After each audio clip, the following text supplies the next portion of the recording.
There are stories that do not begin with glory, but with grief, and the life of the warrior known to all the world as Yoshitsune was such a story, born not into celebration, but into the shadow of defeat, into a household already marked for ruin, into a Japan that was trembling at the edge of a great and terrible change. His father was Yoshitomo, the lord of the Minamoto clan, a man of fierce ambition and considerable power, who had once dreamed of unifying the eastern provinces under his banner and bending the will of the capital to his own. And for a time it had seemed that dream might come true, that the Minamoto might rise above all rivals and claim a dominance that none could challenge. But the dream had shattered. In the second year of Heiji, when the snow lay heavy on the mountains surrounding Kyoto and the cold pressed down upon the city like a living weight, the forces loyal to Yoshitomo clashed with the armies of the Taira clan in a conflict that would be remembered ever after as the Heiji no Run, a war brief and brutal and decisive, a war that ended not in the triumph of the Minamoto, but in their annihilation. Yoshitomo himself fled eastward through the snow, pursued by enemies on every road, abandoned by fortune and by allies who had melted away like ice in spring, and somewhere along that desperate road he was killed, not in battle as a warrior might have wished, but by treachery, cut down by a man he had trusted, and his head was carried back to Kyoto as a trophy and a warning. His sons were hunted. Those who were caught were put to death, and those who were not caught fled into hiding and into exile, and the name Minamoto became for a time a name spoken only in whispers, a name associated with failure and with blood. Yet even in the midst of this catastrophe, life continued, as life always does, indifferent to the wars of men and the ambitions of lords, and it was in this time of ruin and mourning that a woman named Tokiwa Gozen gave birth to a child who would one day change everything. Tokiwa Gozen was among the most beautiful women of her age, a lady of the court whose face was spoken of in terms usually reserved for poetry, and she had been beloved by Yoshitomo and had borne him children.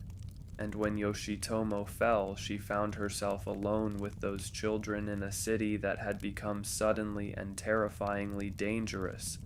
a city in which the Taira under their great lord Kiyomori now held absolute power.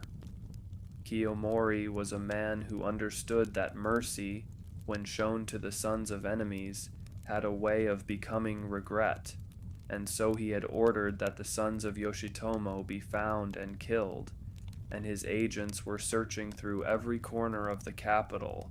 every temple and house and alley, looking for the children who carried the blood of the Minamoto. Tokiwa Gozen fled into the winter countryside with her children, wrapping them against the cold and moving by night when the roads were empty and the darkness offered some small protection, and she must have known even as she ran that her chances were poor, that a woman alone with small children in a winter countryside had few places to hide and fewer allies to call upon. The cold was savage that year, and the roads were ice, and the children cried with hunger and with fear, and still Tokiwa Gozen ran, because to stop was to die, and she was not yet ready to stop. But she was caught, or rather, she chose to be caught, because the alternative was worse, because those who had captured her threatened not her own life, but the life of her mother, an elderly woman who had done nothing except have the misfortune of being related to someone Kiyomori wanted, and Tokiwa Gozen could not allow her mother to suffer in her place, and so she walked into the presence of Kiyomori with her children at her side, and her head held high, prepared for whatever judgment he might deliver. Kiyomori looked at her and was, by all accounts, struck silent. He was not a young man, and he had seen much of the world, and beautiful women were not unknown to him, but Tokiwa Gozen was something beyond what he had expected, and the calculations of policy shifted in his mind even as he gazed upon her, and he decided that the children of Yoshitomo need not necessarily die, that there were other arrangements possible, other uses to which a beautiful woman and her helpless children might be put. He took Tokiwa Gozen into his household, and the children lived. The youngest of those children, the one who had been born just before the catastrophe or in the immediate aftermath of it, depending on which account one follows, was called in his infancy Ushiwakamaru, a name that meant something like young ox, a name given perhaps with the hope that he would grow into strength, or perhaps simply because names are given before destinies are known, before anyone can guess what a child will become. Ushiwakamaru grew up in the shadow of defeat, in a household that was not his own, in the presence of the man who had ordered his father's destruction, and one might imagine that such circumstances would produce either a broken and defeated spirit, or a burning and barely contained rage, and perhaps it was the latter, because even as a small child he is said to have been unusual, alert and quick and restless, a boy who did not sit still when sitting still was expected of him, a boy whose eyes were always moving, always calculating, always looking for something that lay just beyond the horizon. When he was old enough to understand what had happened to his family, he understood it fully and did not flinch from the knowledge, and the knowledge became the center around which everything else in his life arranged itself. His father had been destroyed by the Taira, the Minamoto had been brought low, and he, the youngest surviving son of Yoshitomo, was being raised in the house of the man responsible. He was sent to Kurama, the great temple complex on the mountain north of Kyoto, when he was still a boy, and the sending was ostensibly an act of religious devotion,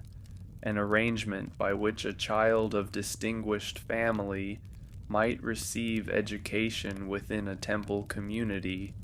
which was a common enough practice in those days, when temples were centers of learning as well as worship, and the monks who inhabited them were often men of considerable cultivation and knowledge. But there was another dimension to this arrangement, one that everyone understood without needing to say it directly, which was that a boy kept in a mountain temple was a boy who was not causing trouble in the capital, not reminding people of inconvenient bloodlines, not growing up in circumstances that might lead him to form dangerous alliances or develop dangerous ambitions. Kurama sat above the city on a mountain whose slopes were thick with cedar and cypress and pine, a mountain that caught the clouds coming in from the north and held them, so that the temple was often shrouded in mist while the city below lay in sunlight, a mountain whose paths were steep and whose silences were profound, and where the only sounds were the wind in the trees, the distant cry of birds, and the chanting of monks that seemed to rise and fall with the breathing of the mountain itself. It was here that Ushiwakamaru spent his boyhood, studying the sutras and the rituals that the monks required of him, learning to read and write with a thoroughness that suggested unusual ability, and spending whatever hours remained to him in ways that were not precisely what the temple authorities had in mind. There is a story, told in many versions and embroidered with many details that have accumulated over the centuries, about how Ushiwaka Maru came to learn the art of the sword, and the story involves the Tengu, those strange and powerful beings of Japanese tradition who inhabit the mountains and the deep forests, who are neither quite human nor quite divine, who are associated with the martial arts and with a kind of fierce and unpredictable wisdom, and who are said to take an interest from time to time in particular human beings whom they find worthy of their attention. The Tengu of Kurama was said to be ancient beyond reckoning, a great being who had watched the mountain for generations, and who had seen empires rise and fall, and who understood things about the nature of power and the movement of history that no ordinary human being could comprehend. And this being, according to the story, looked down from the heights of the mountain at the boy Ushiwaka Maru and recognized something in him, some quality of spirit or of destiny, and decided to take a hand. By night, when the monks were asleep and the temple lay quiet under its blanket of stars, the boy would steal away from his sleeping place and make his way up the mountain paths to a clearing where the trees thinned and the sky opened overhead, and there the Tengu would teach him not the gentle movements of the court dancer or the formal exercises of the established military traditions, but something wilder and more demanding, a way of moving that incorporated the leap of the deer and the strike of the hawk and the patience of the mountain itself, a way of fighting that made the most of a smaller body and a faster mind, that relied not on overwhelming force, but on timing and positioning, and the ability to read an opponent's intentions before those intentions had fully formed. Whether one believes in the Tengu or prefers to understand the story as a poetic way of saying that Ushiwaka Maru trained himself with extraordinary dedication, the result is the same, which is that the boy who had been sent to Kurama to be kept out of trouble was quietly becoming something that the Taira clan, had they known of it, would have found extremely troubling. He was becoming a warrior, not just any warrior, but a warrior of a particular and unusual kind, light and quick where others were heavy and strong, unorthodox where others were conventional, capable of things that orthodox training did not produce and orthodox thinking did not anticipate. He practiced on the mountain paths where the footing was uncertain and the space was limited, leaping from rock to rock and dodging between trees, learning to fight in the kind of terrain where a larger and stronger opponent's advantages counted for nothing, and the advantages of speed and agility and cleverness counted for everything. He practiced at night, when there was no light to see by, learning to orient himself by sound and by the movement of air, learning to sense the presence of another body nearby without seeing it, learning all the things that daylight training in an open field does not teach. And through all of this, the sutras were learned and the rituals were performed, and to all outward appearances the boy Ushiwaka Maru was a dutiful and unremarkable student in the temple of Kurama, giving no one cause for concern. But inside that quiet exterior something was growing. The knowledge of his family's history was growing, filling in detail by detail as he got older and was able to ask questions and find people willing to answer them, and the picture that assembled itself in his mind was not a comfortable one, was in fact the picture of a great wrong that had been done and that had not been addressed,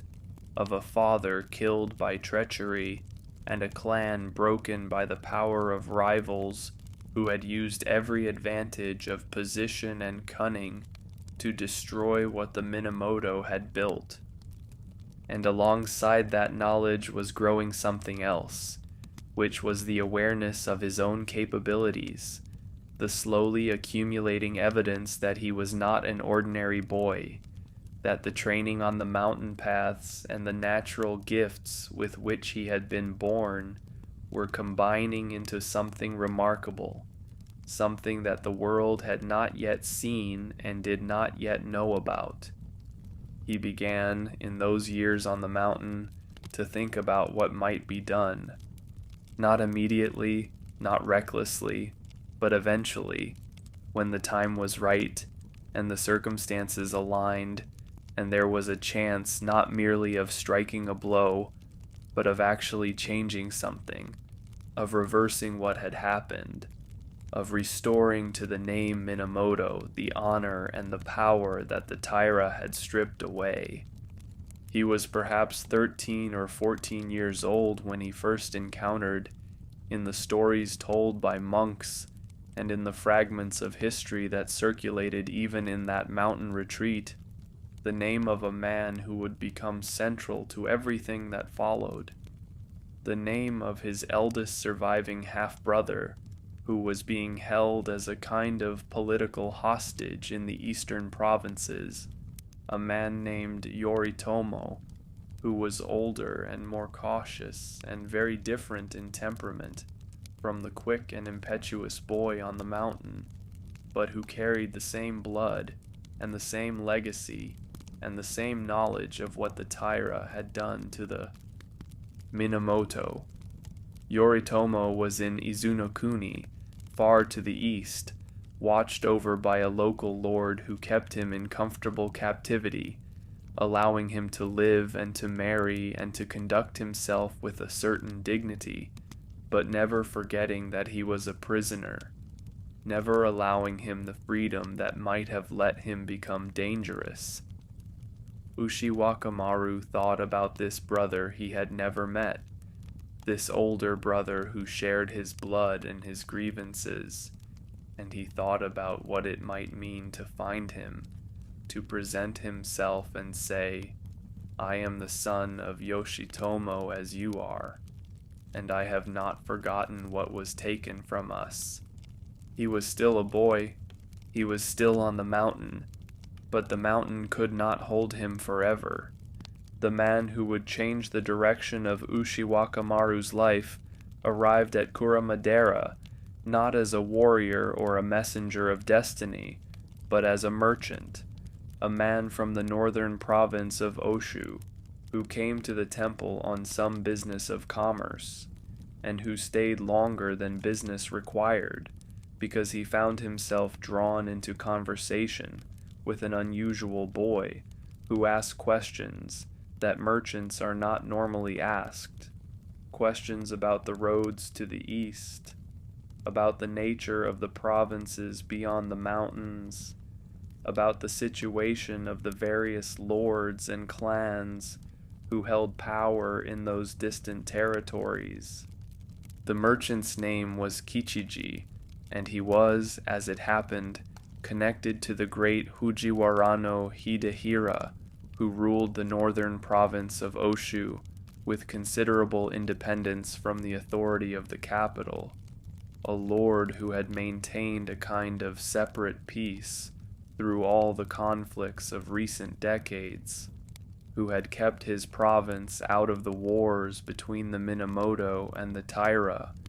and who was known to be sympathetic to those whom the Taira had wronged.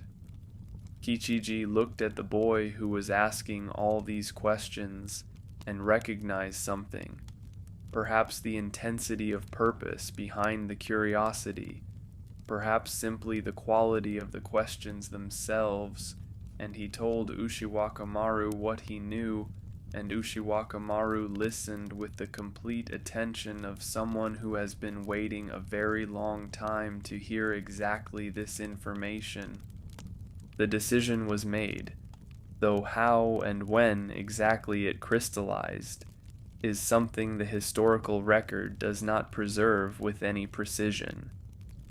At some point, Ushiwakamaru determined that he would leave Kurama, that the mountain had given him what it had to give, that the time for study and training was ending,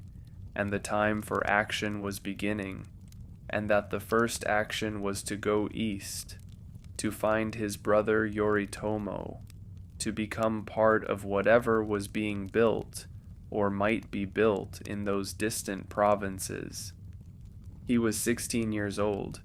He had spent most of his conscious life on a mountain, studying, training, waiting. He had never fought in a real battle. He had never led men. He had never demonstrated to anyone except the trees and the rocks and whatever spirits inhabited the heights of Kurama what he had become in those years of solitary practice. But he knew what he was, and he knew where he needed to go. The night he left, Kurama is described in the old accounts with a certain atmospheric detail that suggests it made an impression on those who witnessed it or heard about it afterward. A cold night with the moon hidden behind clouds and the cedar trees making their slow sound in the wind, and Ushiwakamaru moving through the darkness of the temple complex with the sureness of someone who has moved through this darkness many times before, knowing every step and every turning, knowing the places where the boards creak and the places where the guards pause in their rounds. He carried with him very little, only what a person needs who is leaving everything behind and starting something new, and he moved down the mountain paths that he had run so many times in training, down through the darkness and the cedar smell and the cold night air, and at some point the lights of Kyoto appeared below him, spread across the valley floor like fallen stars, and he looked at them for a moment and then looked away, because Kyoto was not where he was going, and the past that Kyoto represented was not what he was moving toward. He was moving east, toward Yoritomo, toward everything that would come after. But the road east from Kyoto did not go directly east, and Ushiwakamaru did not travel it alone for long,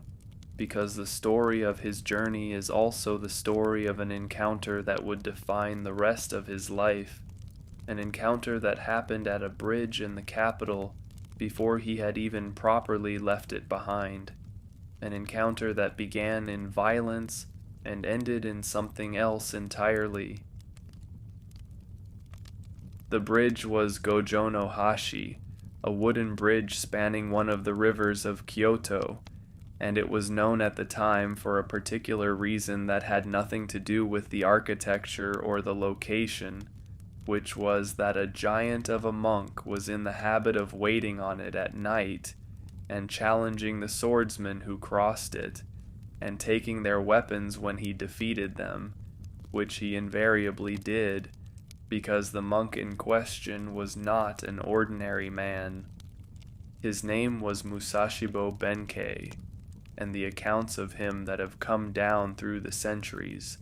are consistent in describing someone remarkable, even by the dramatic standards of that dramatic age, a man of enormous physical size, possessed of strength that seemed to belong to a different order of being from ordinary human strength, a man who had been difficult and ungovernable since boyhood, who had been sent to various temples as Ushiwakamaru had been sent to Kurama, and who had been expelled from each of them in succession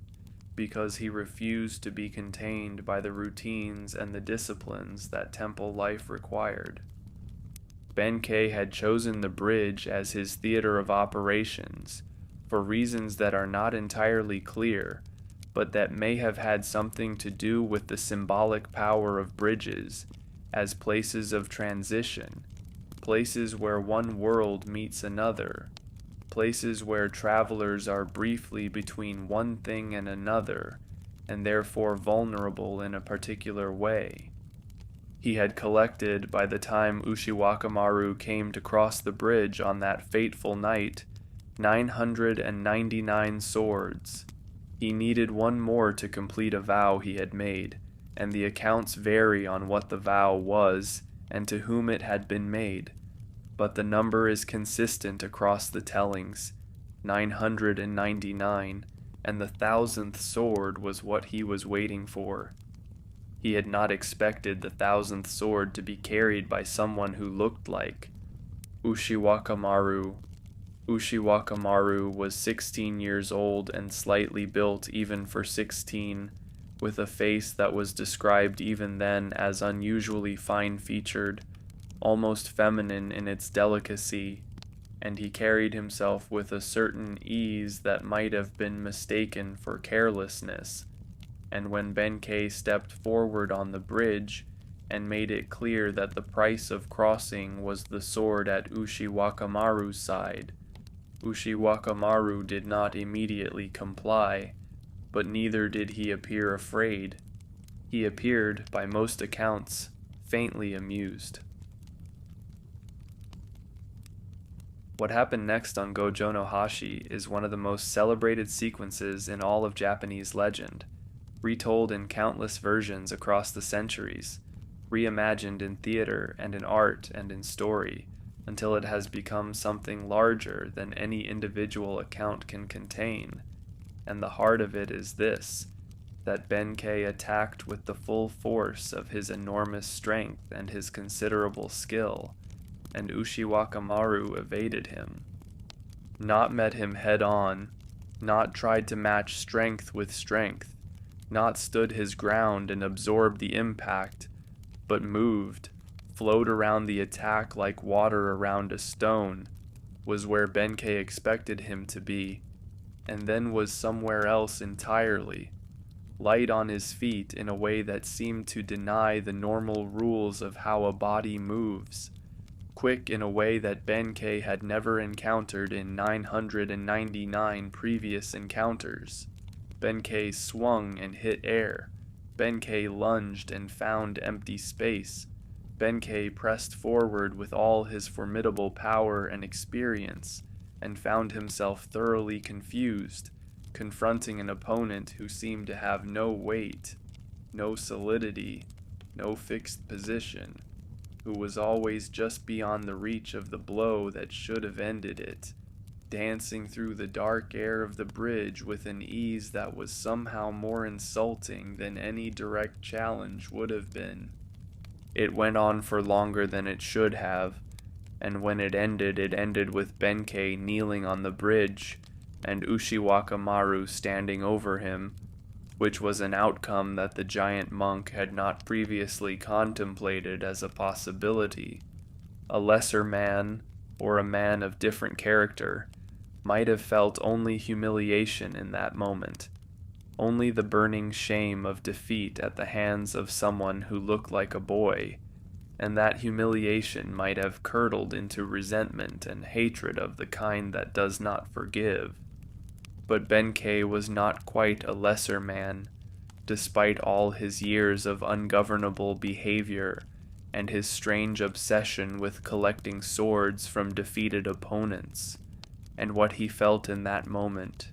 kneeling on the bridge with the moonlight coming through the clouds overhead and the river moving below, was something different from humiliation, was something closer to recognition. He had been looking for something without knowing he was looking for it. He had been waiting, in his violent and eccentric way, for something worthy of his enormous capacities, something large enough to be worth serving, something that would give his restless and powerful nature a direction and a purpose. And here, standing over him on a bridge in the middle of the night, was a 16-year-old boy who had just made 999 victories look like the accumulation of experience leading to this one defeat. Benkei bowed his head. He offered his service. and Ushiwakamaru, who understood immediately what this meant and what it was worth, accepted. They left Kyoto together, the slight young man and the giant monk, an unlikely pair by any reckoning, moving east along roads that were cold and often empty, through a landscape that was beginning to show the first signs of a change that would alter everything. Japan in those years was a country holding its breath, a country in which the old order had been disrupted, and the new order had not yet fully established itself, in which the Taira held power in the capital but could feel, in the way that those who hold power always can feel, that the ground beneath them was not as stable as it appeared. The prosperity of the Taira was real, but it rested on a foundation that was not universally accepted, on a victory won by violence and maintained by vigilance, and in the provinces beyond the capital, there were men who remembered other arrangements and other loyalties, and who watched and waited as the years went by, and the Taira grew rich and confident. Ushiwakamaru felt none of this directly in those early days of travel, was focused on the immediate and practical matter of putting one foot in front of the other, and covering the distance between Kyoto and the east where Yoritomo waited. But he was traveling through a country that was ready to catch fire, and he was, though he did not yet know it, carrying within him something very like a spark. The road was long and the season was cold, and they passed through towns and villages that existed in the uneasy peace of an occupied country, places where the name Taira was spoken with deference, and the name Minamoto was not spoken at all, or was spoken only in whispers behind closed doors, and Ushiwakamaru moved through these places quietly, giving no indication of who he was or where he was going, traveling under a cover story that Kichiji the merchant had helped arrange,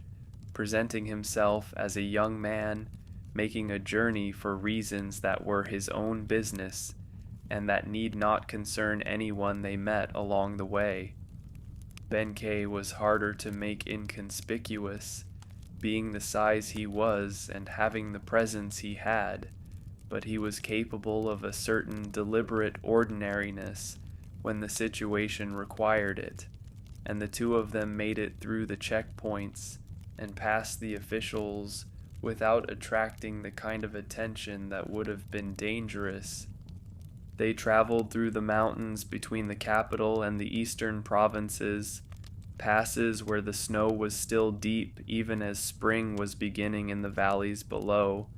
and Ushiwakamaru moved through this terrain as if born to it, as if the years of training on the slopes of Kurama had given him a relationship with difficult ground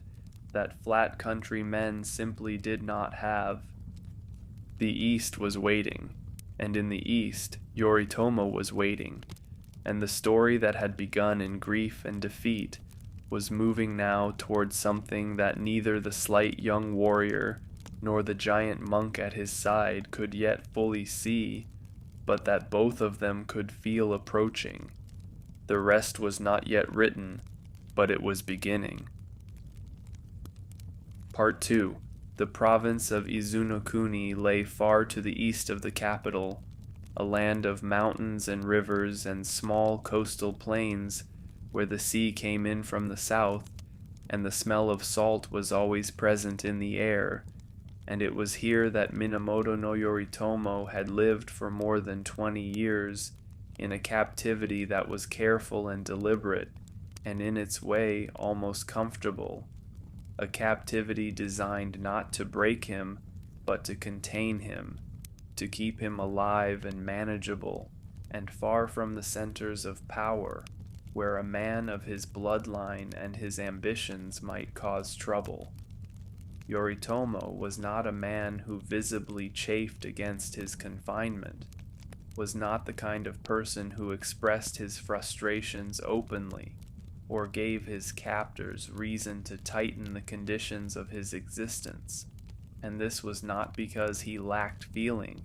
but because he understood instinctively that patience was a form of strategy,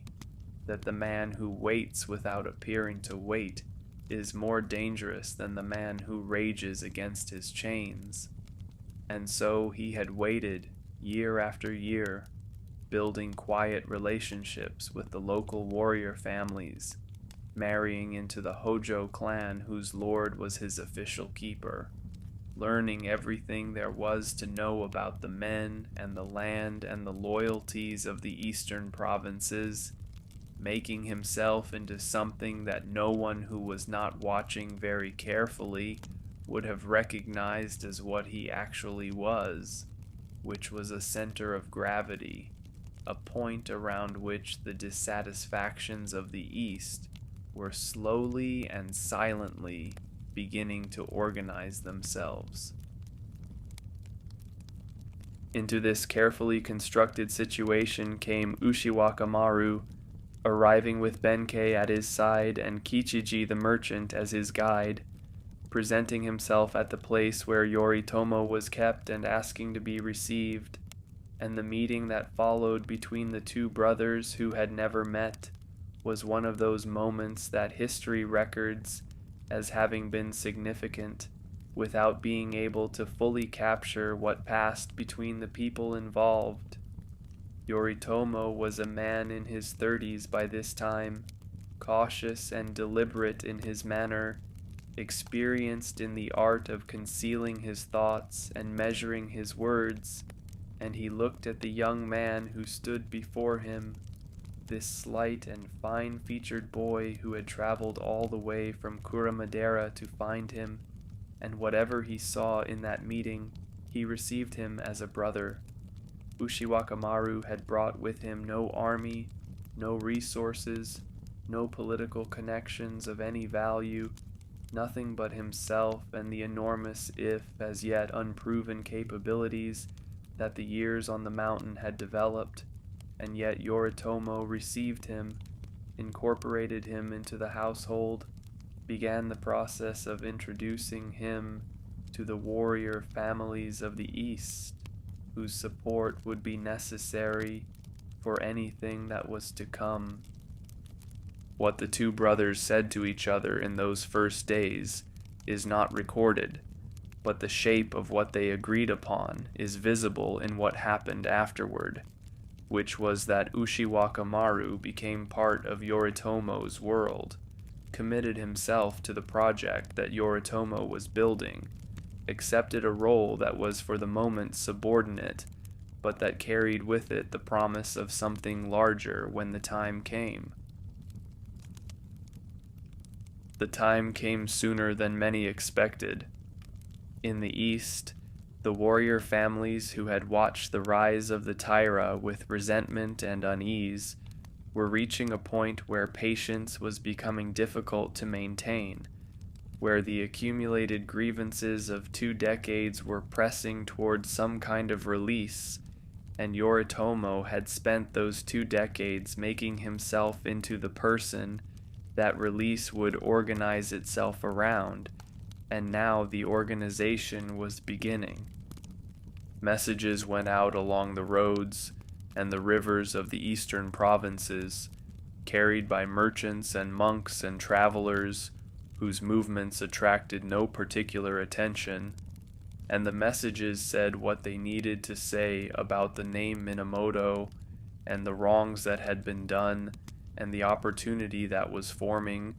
and the warrior families of the East received those messages and made their calculations and began, one by one, and then in larger numbers, to commit themselves to what was coming. Yoritomo raised his banner at Ishibashiyama in the late summer of that year, and the army that gathered around it was not yet large, was in fact dangerously small for what was being attempted, and the battle that followed went badly. the forces of the Taira driving Yoritomo's army back and nearly destroying it, and Yoritomo himself was forced to flee and hide in the mountains, sheltering in the hollow of a great tree while enemy soldiers searched the slopes around him and did not find him. But the defeat at Ishibashiyama did not end what had begun, and this is perhaps the most important thing to understand about the uprising of the Minamoto,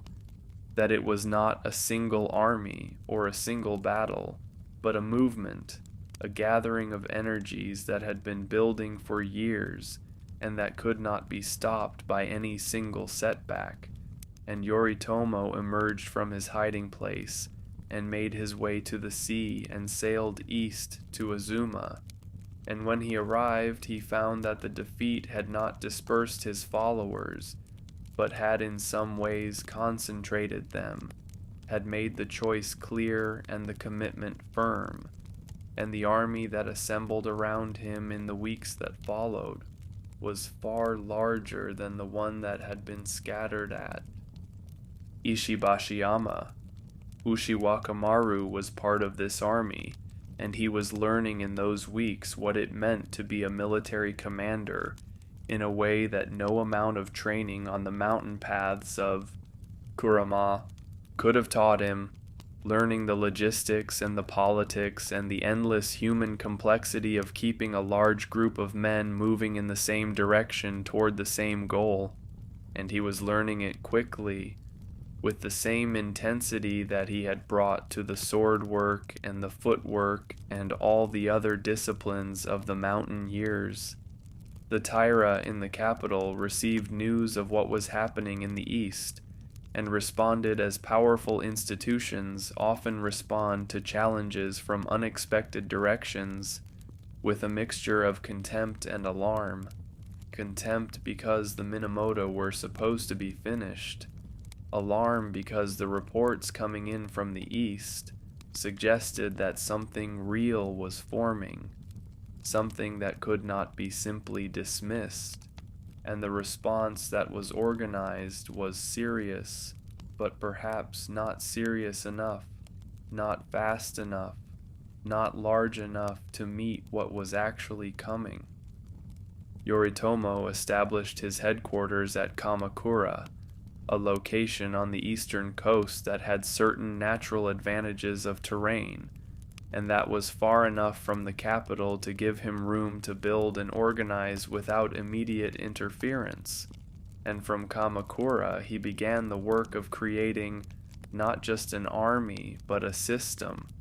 a way of governing the eastern provinces that recognized the warrior families who had committed to him and gave them a stake in the outcome, a bureaucratic structure that was rougher and simpler than the elaborate court culture of Kyoto, but that worked,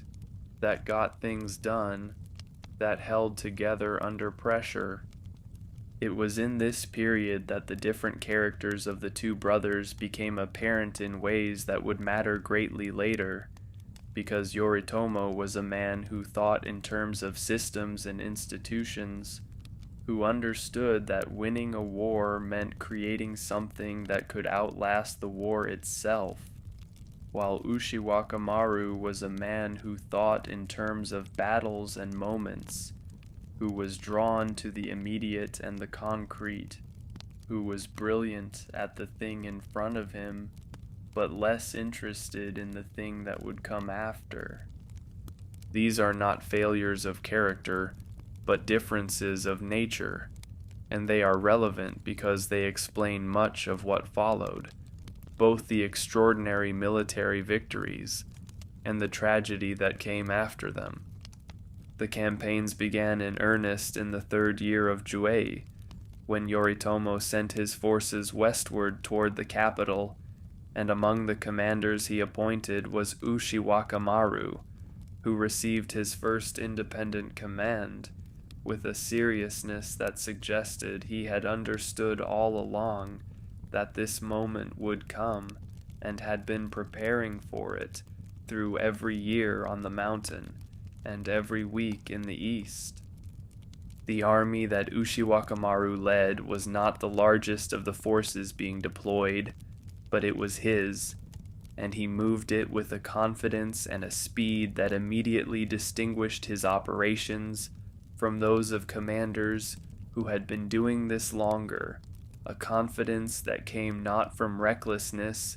but from a genuine and accurate assessment of what his forces could do and what the terrain offered and what the enemy would expect. What the enemy expected, in almost every engagement, was something other than what Ushiwakamaru delivered, because he had a gift that is rare and that cannot be taught, which is the ability to see a military situation whole, to understand not just what is happening, but what is about to happen,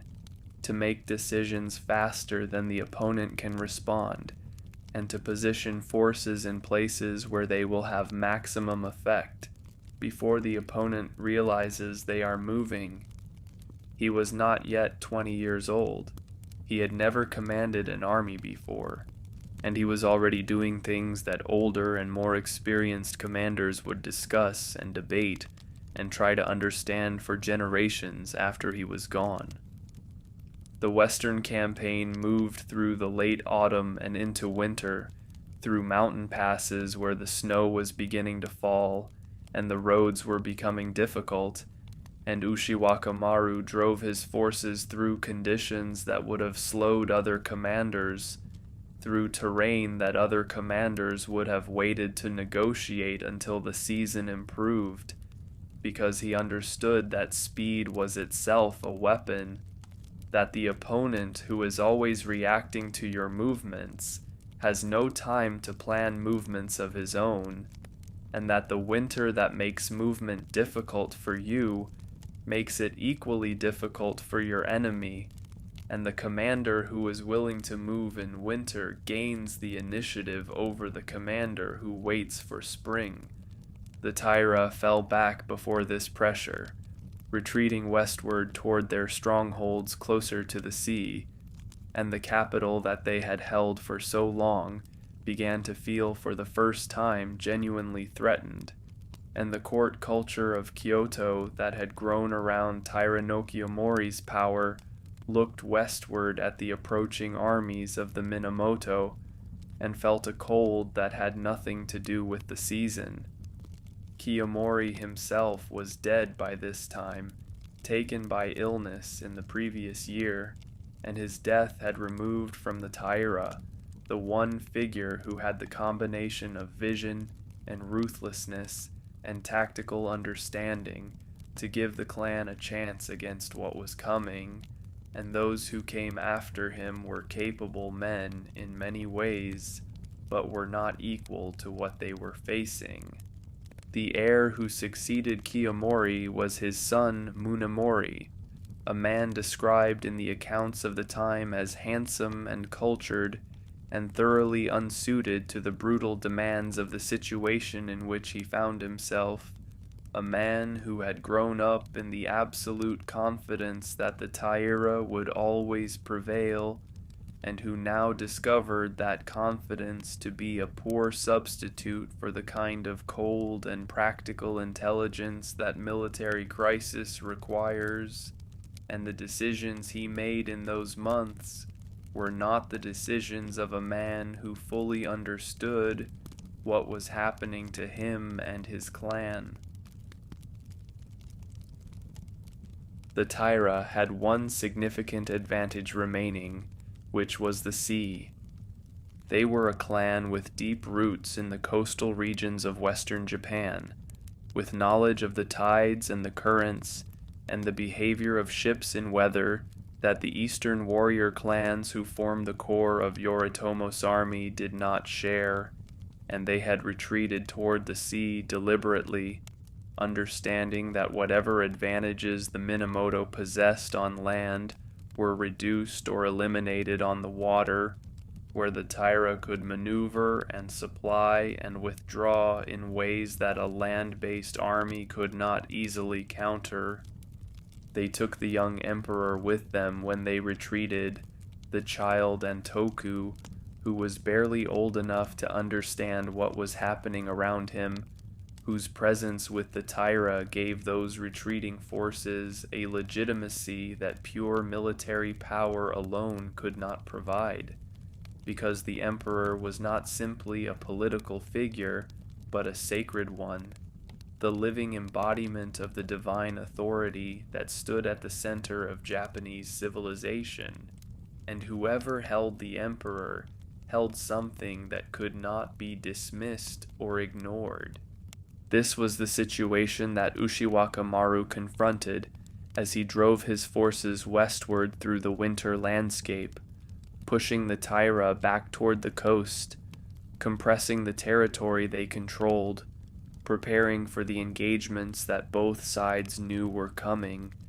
the engagements that would determine which of the great clans would shape the future of Japan, and which would become a memory, a name spoken with pity or with admiration, but without power. He was thinking about the sea, not yet perhaps in the specific tactical terms that would later define his greatest victories, but in the general sense that the problem before him was a problem that had a maritime dimension, that the Taira were not simply retreating, but were retreating toward a terrain where they believed themselves safe, and that safety needed to be challenged, needed to be made as uncertain as the safety of every other position they had held. Ushiwaka Maru had not grown up near the sea, had spent his formative years on a mountain far from any coast, and had no particular experience of naval warfare, and yet he had a quality that served him as well in unfamiliar situations as in familiar ones, which was the ability to think clearly about what a situation actually required, rather than about what conventional wisdom said it required, to look at a problem fresh and ask what would actually work, rather than what was supposed to work. The Taira believed that the sea protected them. Ushiwaka Maru was beginning to consider how to make that belief into a trap. Benkei was always close, the enormous monk who had pledged himself on Gojo no Hashi, proving to be exactly the kind of companion that Ushiwaka Maru needed, not simply a bodyguard, though he was that, but a presence that anchored the more impetuous tendencies of his lord, a voice that occasionally asked whether a particular action was wise, even when it was clear that the action was going to happen regardless of the answer, a loyalty so complete and so uncomplicated that it required no maintenance and never wavered. The bond between them had formed in a single violent night on a bridge, and it would hold through everything that followed,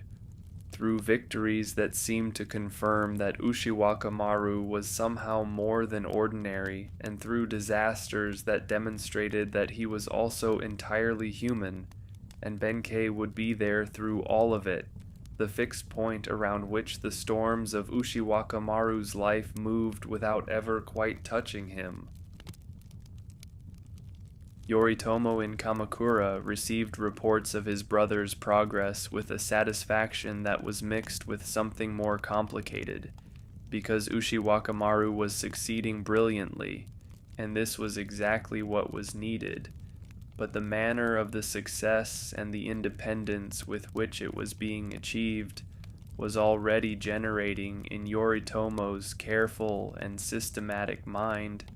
certain questions about the future, certain concerns about what it would mean when the war was over, and the question of authority in the new order had to be resolved. Yoritomo understood power as a system, as something that required clear lines of authority and clear structures of loyalty, and he was building those structures even as the war was being fought, and the brother who was winning the war in the West was doing so with a freedom and an independence that did not quite fit into the structures being built, that operated according to its own logic and its own relationships and its own sense of what was right. This was not yet a crisis, was still just a potential difficulty somewhere in the future. But Yoritomo was the kind of man who thought about potential difficulties before they became actual ones, and he filed the concern away in the careful archive of his mind, and continued building his system, and continued receiving the victories his brother sent him from the west, and the war continued. Yoritomo filed the concern away in the careful archive of his mind, and continued building his system, and continued receiving the victories his brother sent him from the west, and the war continued, and the distance between the two brothers grew in proportion to the victories, each triumph of Ushiwakamaru adding something to the glory of the Minamoto cause, and something to the unease of the man who led it from Kamakura. The warriors of the East who had committed to Yoritomo watched Ushiwakamaru's campaigns with admiration and with a kind of wonder, because what he was doing on the battlefields of the West was not the kind of fighting they were accustomed to seeing, was not the formal challenge and the individual combat of the warrior tradition, but something faster and more consequential, something that treated the entire battlefield as a single problem to be solved rather than a collection of individual contests to be won, and the solving of that problem was being accomplished with a speed and a decisiveness that the best of them could admire without fully understanding. Ushiwakamaru was rewriting the terms of what military command in Japan meant, and he was doing it in the middle of an actual war, which is the most demanding context in which to rewrite anything, and the rewriting was succeeding, which is perhaps the most remarkable thing of all, because success in war forgives many things, and explains many others, and creates around the successful commander an authority that has nothing to do with rank or appointment, and everything to do with what has actually been accomplished. The Taira in the West felt this authority even as they fought against it, felt the pressure of being opposed by someone who thought faster and moved faster and found angles that their own thinking did not generate, and the feeling of being outthought in a fight that one cannot afford to lose is one of the most demoralizing experiences available to a military commander, and the Taira experienced it repeatedly across the campaigns of that long autumn and winter. The Taira in the West felt this authority even as they fought against it, felt the pressure of being opposed by someone who thought faster and moved faster and found angles that their own thinking did not generate, and the feeling of being outthought in a fight that one cannot afford to lose is one of the most demoralizing experiences available to a military commander, and the Taira experienced it repeatedly across the campaigns of that long autumn and winter. The Eastern warriors who formed the core of the Minamoto army were men who had grown up with the knowledge that the Taira had destroyed their clan's power, who carried that knowledge as something personal and motivating, and the victories that Ushiwakamaru was delivering gave that knowledge a new dimension, transformed it from a grievance into a momentum, from a wound into a reason to press forward, and the pressing forward continued through the weeks and the months as the western landscape changed hands one province at a time, and the Taira ran out of room. Kyoto, the capital that had been under Taira control for a generation, was retaken without a major battle, the Taira withdrawing before the advancing Minamoto forces, rather than making a stand in a city that fighting would destroy, taking with them the young emperor and the imperial regalia and everything else that constituted the portable substance of their claim to authority, leaving behind them a city that was intact but confused, uncertain about what the change of power would mean for the ordinary life of its inhabitants. Ushiwakamaru entered Kyoto, and the court that was still there received him with a ceremony that reflected their uncertainty about the new order, their awareness that the man before them had accomplished something extraordinary, and their uncertainty about whether that accomplishment translated into the kind of authority that court ceremony was designed to recognize. He was modest in that reception, or so the accounts suggest, not pressing the advantage that the victories gave him in ways that would have been easy and that would later have been costly, accepting the recognition that was offered without demanding more than was given, and moving on to the next thing that needed to be done, which was the completion of the war and the pursuit of the Taira toward their final confrontation. Part 3. The fortress at Ichinotani stood where the mountains met the sea, a position that its builders had chosen with considerable care, because the geography seemed to make it impregnable, with steep cliffs rising behind it, and the ocean stretching before it, and narrow approaches on either side that could be defended by relatively small forces against much larger ones.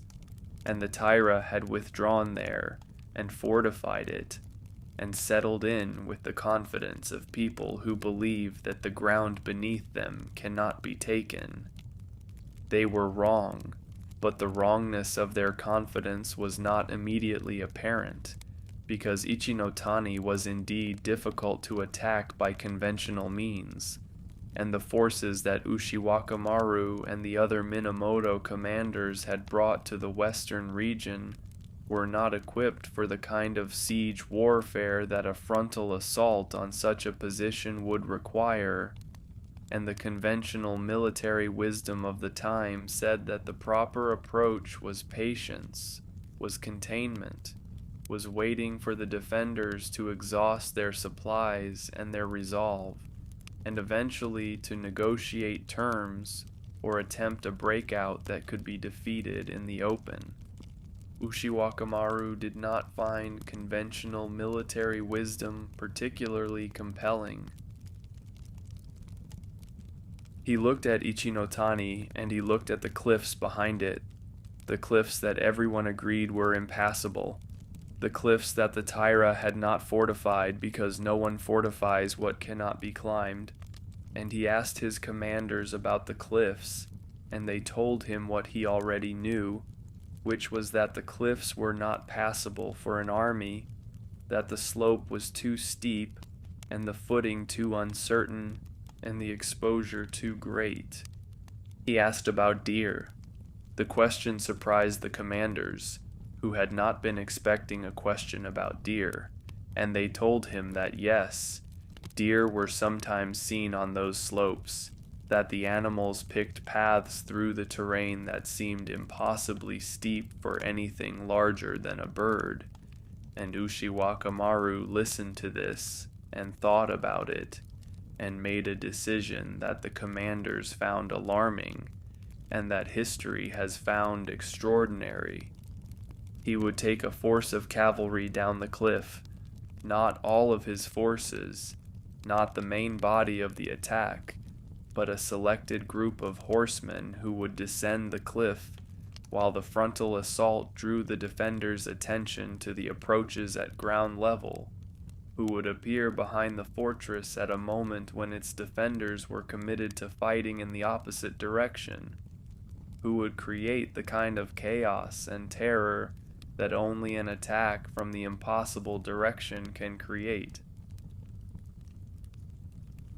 The descent of the cliff at Ichinotani is one of those events that has been told and retold so many times that it has acquired the quality of legend,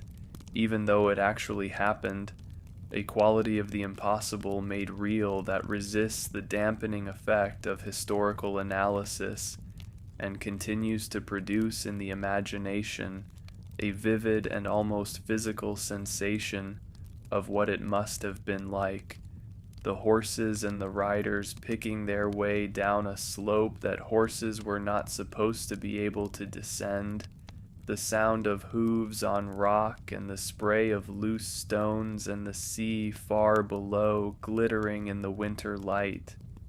Ushiwakamaru went first, or near first, because he was not the kind of commander who sent others where he would not go himself, and the horses followed where the lead horse went, and somehow the descent was made, somehow the impossible was accomplished, and when the force reached the base of the cliff and reformed and drove into the rear of the fortress, the effect was exactly what Ushiwakamaru had calculated it would be. The defenders of Ichinotani had been expecting an attack from the approaches. They had not been expecting an attack from the cliff. The combination of the frontal pressure and the sudden apparition of cavalry from the direction that was supposed to be safe produced exactly the disorder that Ushiwakamaru had intended, and the fortress that had seemed impregnable fell, and the Taira forces that had sheltered there fled toward the sea and their ships, and some escaped and some did not, and the campaign moved forward into its next phase. Among those who died in the aftermath of Ichinotani was a young Taira warrior named Tairano Atsumori, a man barely older than Ushiwakamaru himself, a man known for his cultivation and his skill at music as well as his ability as a fighter, a man who represented everything that the court culture of the Taira had produced at its finest, and his death at the hands of a Minamoto warrior named Kumagai Naozane became one of the most celebrated episodes of the entire war, not because of its military significance, but because of its human one, because Kumagai recognized in the young man he had caught something of himself and of his own son, and the killing that followed was carried out with a grief that Kumagai could not conceal and could not forget. The war was full of such moments, moments when the abstract categories of enemy and ally dissolved, and what remained was simply one human being confronting another, and the tradition that grew up around the story of Atsumori and Kumagai suggests that the people of that time understood this perfectly, understood that the war they were living through was not simply a conflict of interests or of clans, but a human catastrophe in which individuals of quality and feeling were being consumed by forces larger than any of them. Ushiwakamaru moved on from Ichinotani, as commanders must move on, because the war was not over and the Taira had not been destroyed, only pushed back further toward the sea, and the next confrontation was being prepared even as the dust of the last one was settling. The Battle of Yashima came in the following year, and it demonstrated once again the tactical imagination that made Ushiwakamaru so difficult to oppose, because Yashima was a position on the island sea that the Taira had taken for similar reasons as Ichinotani, its water access allowing them to supply and reinforce from the sea, while the land approaches were manageable, and the conventional approach would have been to mass forces on the shore and attempt a crossing under conditions favorable to the defenders. Ushiwakamaru crossed in a storm. The storm that was blowing when he decided to move his forces across the water to Yashima was the kind of storm that experienced sailors treat with respect, the kind of storm that makes the sea a dangerous and unreliable ally. And when Ushiwakamaru announced that the crossing would be made despite the weather, his commanders were appalled, because the risk of losing the entire force to the sea before a single blow had been struck was not a small one. Ushiwakamaru pointed out that the Taira would not be expecting an attack in a storm, that their attention would be directed inland during calm weather and toward the sea during bad weather, and that the moment when an attack was least expected was exactly the moment when it should be launched. The crossing was made, the attack landed at Yashima, when the Taira were not ready for it, when their attention was directed elsewhere, and their forces were not positioned for the defense that was suddenly required, and the result was another Minamoto victory, another step in the compression of Taira power toward its final confrontation. It was during the fighting around Yashima that an episode occurred which became one of the most famous moments of the entire war, an episode involving a young Minamoto archer named Nasuno Yoichi and a fan mounted on a pole at the prow of a Taira ship, a fan placed there as a kind of challenge or a kind of tribute to the formality that the warrior culture of that era maintained even in the middle of battle. The fan was small, and the ship was moving, and the distance was considerable, and Ushiwakamaru called Nasuno Yoichi to him and told him to shoot it, and Nasuno Yoichi is said to have hesitated, understanding what failure would mean in front of both armies, and then to have composed himself and drawn his bow and released, and the arrow found the fan and sent it spinning into the sea, and both sides, the Minamoto and the Taira, are said to have cheered, because there are moments when the display of pure human skill transcends the categories of enemy and ally, and produces something that everyone present can recognize as excellent. It was that kind of war, in many of its moments, a war fought by people who shared the same culture, and the same aesthetic, and the same understanding of what constituted a worthy action, even as they were trying to kill each other, and the coexistence of the violence and the ceremony and the appreciation of skill is one of the things that makes the record of that war so strange and so enduring. The Taira were running out of places to go. The sea that had protected them was becoming a confinement, and the forces of the Minamoto were gathering for the final confrontation that everyone could feel approaching, the battle that would not end in a retreat, but in something final, something that would close this chapter of Japanese history and open the next one. The sea that had protected them was becoming a confinement, and the forces of the Minamoto were gathering for the final confrontation that everyone could feel approaching, the battle that would not end in a retreat,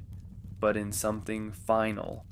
something that would close this chapter of Japanese history and open the next one. Ushiwakamaru understood what was needed, and he was already thinking about how to deliver it, already mapping in his mind the currents and the tides of the inland sea, the positions of the Taira fleet, the possibilities that the water offered to a commander willing to think about naval warfare in terms that the Taira, for all their experience of the sea, had perhaps not fully considered. The Taira were sailors. Ushiwakamaru was becoming something else, something that the inland sea had not seen before, a land commander who had taught himself to think about water the way he thought about terrain, as a medium that could be used, that had its patterns and its predictabilities, that rewarded the commander who understood it and punished the one who took it for granted. In the months between Yashima and the final confrontation, the two forces maneuvered in the island sea like pieces on a board, each seeking advantage, each aware that the next engagement would likely be decisive, each making preparations that reflected their understanding of what was at stake. The Taira fleet was large and experienced, crewed by men who had sailed these waters since childhood, who knew every current and every anchorage and every shift of the wind, and the commanders believed that this knowledge, combined with the firepower of their ships and the quality of their archers, would be enough to defeat whatever naval force the Minamoto could put against them. They were not wrong about their own capabilities. They were wrong about what Ushiwakamaru was planning. Ushiwakamaru had been studying the tides of Dan-no-ura, the strait at the western end of the inland sea, where the currents ran fast and the tidal shifts were dramatic and predictable, where a commander who understood the tides could use them as an ally, and a commander who did not could find them turned against him at the worst possible moment. He had found his battleground. The forces he had available for the naval battle were not as experienced as the Taira fleet, were in many cases men who had been warriors on land and were now being asked to fight on water, and the disadvantages of this were real and could not be simply wished away. But Ushiwakamaru had worked with what he had, and trained and organized and positioned, and he had one insight about the coming battle that he believed would be decisive. The Taira would expect the Minamoto to fight as soldiers fight on land, to seek close engagement and boarding, and the kind of individual combat at which Eastern warriors excelled, and they would position and maneuver to prevent exactly this, to use their superior seamanship to keep the engagement at a range where arrows could be exchanged, and the Minamoto could not close. Ushiwakamaru intended to target the Taira helmsmen, not the warriors, not the archers, not the commanders, but the men at the steering oars, the men without whose skill the ships could not be maneuvered, could not be held in position, or brought to bear, or withdrawn in good order, the men who made the difference between a fleet and a collection of drifting hulls. It was not, by the chivalric standards of the time, the most honorable approach to warfare, and it was criticized by those who believed that warriors should fight warriors, and that targeting the men who merely steered the ships was somehow beneath the dignity of the occasion. But Ushiwakamaru was fighting a war, not a tournament, and he intended to win it.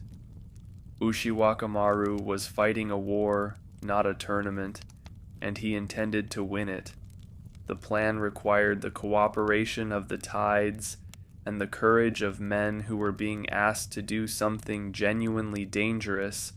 on an element that most of them did not fully understand, and both cooperations were given, the tides shifting as they had been calculated to shift, and the men doing what was needed in the moment that was needed, and the Taira fleet that had seemed so formidable in its own waters found itself unable to respond effectively to what was being done to it. The helmsman fell, and the ships began to drift, and the formation that had been held with such discipline and such professional pride began to lose its coherence, and Ushiwakamaru pressed the advantage with the same relentlessness that he had pressed every other advantage, the forward movement that never gave the opponent the pause needed to recover and reorganize.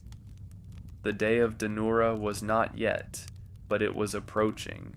and everything that Ushiwakamaru was doing in those weeks before the final battle was making it approach faster, was narrowing the options of the Taira and expanding the options of the Minamoto in ways that the final accounting would reflect. The inland sea held its breath. The fleets maneuvered in the gray water, and somewhere in the calculation of currents and tides and wind and the courage of individual men, Yoshitsune was finding the shape of what would happen next, the arrangement that would turn the sea itself into the instrument of the Minamoto's final victory and the Taira's final loss. He had descended the cliff at Ichinotani because the cliff was there, and because descending it would win the battle. He had crossed the storm to Yashima because crossing in a storm would achieve what crossing in calm could not. And now he was looking at the tides of Dan-no-ura with the same eyes, the eyes of someone for whom the impossible was simply a challenge to be approached from the right angle. And what those eyes were seeing in the tidal patterns and the geography of the strait was the shape of the ending of the war. He had descended the cliff at Ichinotani because the cliff was there and because descending it would win the battle. He had crossed the storm to Yashima because crossing in a storm would achieve what crossing in calm could not. And now he was looking at the tides of Dan-no-ura with the same eyes, the eyes of someone for whom the impossible was simply a challenge to be approached from the right angle. And what those eyes were seeing in the tidal patterns and the geography of the strait was the shape of the ending of the war. The Taira had the sea, Yoshitsune had the tides, and the tides, as they always do, moved according to their own schedule, indifferent to the plans of warriors and the ambitions of clans, reliable in their unreliability, predictable in the pattern of their change, and Ushiwakamaru had found in that reliability the one fixed point around which the entire final battle could be constructed. The warriors who rode with him through those weeks of maneuvering before Dan-no-ura did not always understand what he was doing, or why the timing of particular movements mattered in the ways he said they mattered, because the understanding of tides was not part of the Eastern warrior's education, and the connection between the movement of water and the outcome of a naval battle required a kind of thinking that most soldiers did not need to develop. But they trusted him. They had trusted him down the cliff at Ichinotani. They had trusted him across the storm sea to Yashima, and they would trust him at Dan-no-ura, would follow where he led and do what he asked, and believe that the strange calculations he was making about tides and timing would produce the result he said they would produce. The result was the Battle of Dan-no-ura, and the Battle of Dan-no-ura ended the Taira, and the trust was vindicated one final time. Part 4. The Battle of Dan-no-ura was fought in the 3rd month of Genryaku at the western end of the inland sea, in the strait where the currents run fast and the tides shift with a suddenness that can transform a favorable position into a dangerous one in the time it takes to make a decision. And it was here that the long war between the Minamoto and the Taira came to its end, not in the gradual exhaustion that many conflicts produce, but in a single day of fighting on the water that settled everything. The two fleets met in the gray morning light, and the advantage at the opening of the battle lay with the Taira, whose ships were better crewed and whose archers were more experienced with the particular difficulties of shooting from a moving vessel on moving water, and for a time the engagement went as the Taira commanders had expected it to go, with their superior seamanship allowing them to dictate the terms of the fighting and their archers inflicting damage on the less experienced Minamoto ships. But the tide was turning, not metaphorically, but literally, the great tidal current of Dan-no-ura shifting in its measured and reliable way, and Ushiwakamaru had timed his dispositions to this shift, had held back certain elements of his force for exactly this moment, and when the current changed, it changed the geometry of the battle in ways that favored the Minamoto and punished the Taira, and Ushiwakamaru pressed the advantage without hesitation. The targeting of the Taira helmsman worked as Ushiwakamaru had planned it would work, the Minamoto archers concentrating their fire on the men at the steering oars and removing from the Taira fleet the ability to maneuver with the precision that naval combat required, and the ships that could not be properly steered became liabilities rather than assets, obstacles in the water that complicated the movements of those ships that still had their helmsmen. And then something happened that the Taira commanders had not anticipated, which was that a significant portion of their allied forces changed sides.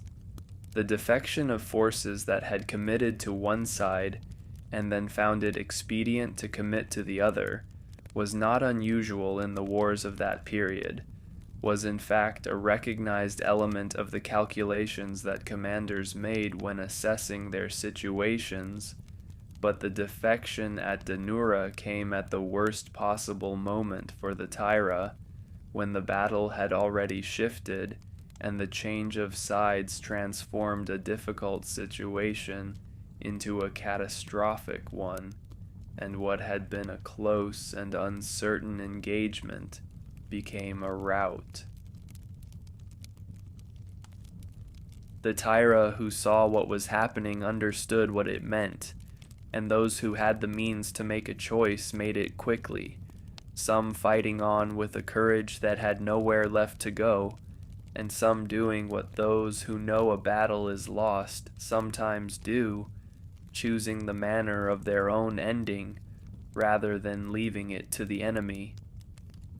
Tairano Tomomori, one of the great commanders of the clan,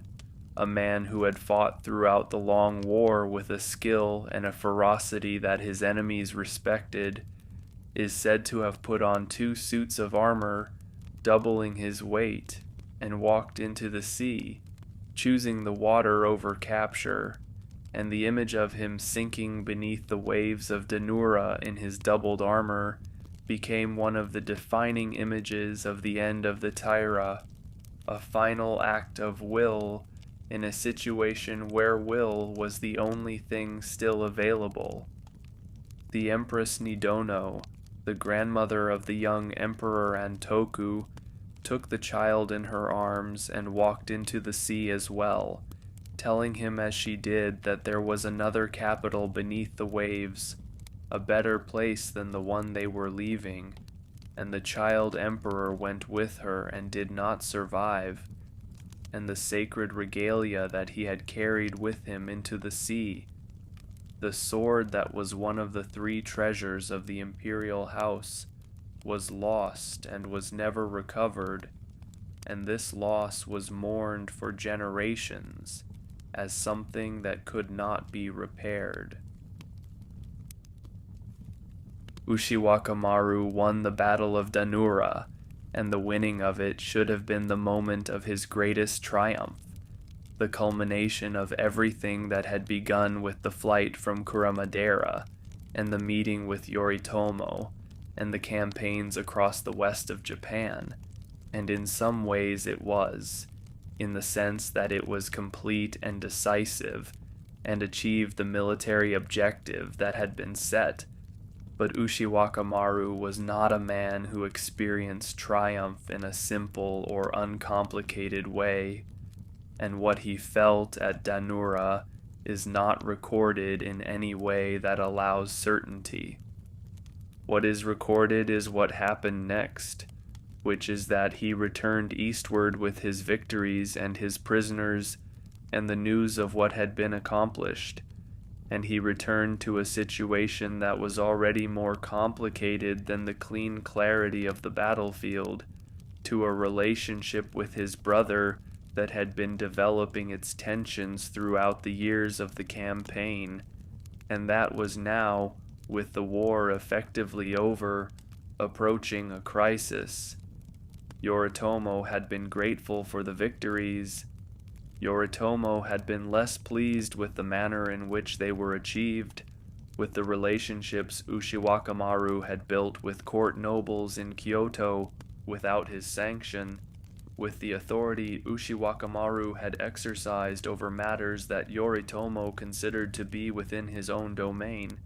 with the independence that was simply part of Ushiwakamaru's nature, but that read from Kamakura as something dangerously close to insubordination.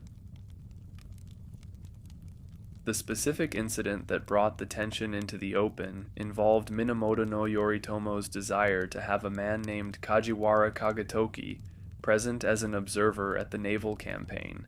a man who was loyal to Yoritomo and who would report back to Kamakura on what was happening in a way that gave Yoritomo a level of oversight that he felt entitled to expect. Ushiwakamaru had refused. The refusal was not born of defiance exactly, but of the conviction that a campaign is a campaign, and that the presence of observers whose loyalty is to someone other than the immediate commander introduces complications that military operations cannot afford. And Ushiwakamaru had sent Kajiwara away, and conducted the battle as he saw fit and won it, which from one perspective vindicated his judgment entirely, and from another perspective demonstrated exactly the kind of independence that Yoritomo had been worrying about. Kajiwara returned to Kamakura and reported, and what he reported was shaped by his own resentment at having been dismissed, and the picture that assembled itself in Yoritomo's mind from these reports was not a picture of a brilliant and loyal younger brother, but of someone who was acquiring power and relationships and a reputation that might, in the wrong circumstances or in the wrong hands, become a problem. Yoritomo was not an unjust man, and he was not a cruel one, but he was a man who had spent 2 decades building something, and who was not prepared to see it complicated by considerations that he regarded as secondary to the larger project of establishing a stable order in Japan. And the brother who had won the war for him was now presenting himself as a potential threat to that order, or at least as someone whose continued unconstrained operation within it was a source of uncertainty. He summoned Ushiwakamaru to Kamakura. Ushiwakamaru went, with benkei at his side, traveling the road eastward that he had traveled westward with such hope and purpose in the years before, and what he found at the end of that road was not the welcome that a man who had just won a war might reasonably expect, but a reception that was formal and cold, and that made clear, without saying so directly, that something had changed between the brothers, and that the change was not in Ushiwakamaru's favor. He was not admitted to Kamakura. He was turned away at the barrier, ordered to remain outside, told that Yoritomo would not see him, and this rejection, this public humiliation at the hands of his own brother, was the beginning of the end of everything that Ushiwakamaru had built, the first unmistakable sign that the war he had won was going to cost him more than it had cost him to fight. He was not admitted to Kamakura. He was turned away at the barrier, ordered to remain outside, told that Yoritomo would not see him, and this rejection, This public humiliation at the hands of his own brother was the beginning of the end of everything that Ushiwakamaru had built, the first unmistakable sign that the war he had won was going to cost him more than it had cost him to fight. The men who had served him, the warriors who had ridden with him down the cliff at Ichinotani and crossed the storm sea to Yashima and fought beside him at Dan-no-ura, watched this rejection and drew their own conclusions, and some of them began to recalculate their loyalties, because loyalty in that world was not simply an emotion, but a practical arrangement, and the practical arrangement was shifting in ways that none of them could ignore. Ushiwakamaru withdrew from Kamakura and returned to Kyoto, to the capital where he had built relationships with the court nobles who admired his victories and his manner, and he tried to understand what had happened and what could be done about it, and whether there was a path through the situation that preserved both his relationship with his brother and his own position and dignity. There was a woman in Kyoto whose name was Shizuka Gozen, and she was a dancer, one of the most celebrated performers of her time, a woman whose art was of the kind that the court culture prized above almost everything else, the translation of music and emotion into movement with a perfection that seemed to go beyond technique into something else, something harder to name. Ushiwakamaru had met her during the campaigns, during one of the periods when his forces were in the capital region, and what developed between them was the kind of attachment that the stories of that era describe with a poetic intensity that suggests something genuine underlying the convention, a genuine connection between two people who were, in their different ways, each exceptional in the world they inhabited. Shizuka Gozen was not a warrior and had no power in the political world where Ushiwakamaru's fate was being decided, but she was loyal to him with a completeness that the more conventionally powerful people around him were not always able to match, and when his situation began to deteriorate, she stayed near him rather than making the practical calculations that others were making. The deterioration was not immediate, but it was inexorable, because Yoritomo in Kamakura was not simply expressing personal displeasure, but was making a political decision,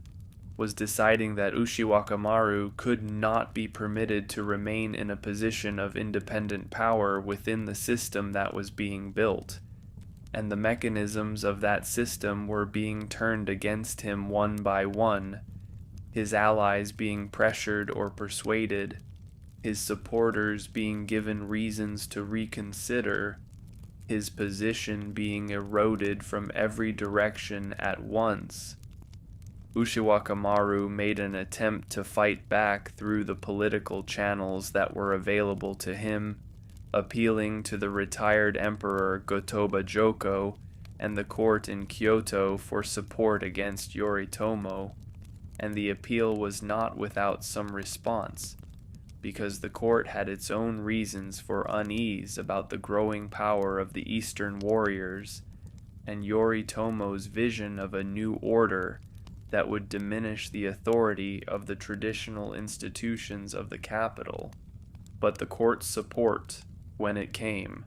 was hesitant and insufficient and ultimately unreliable,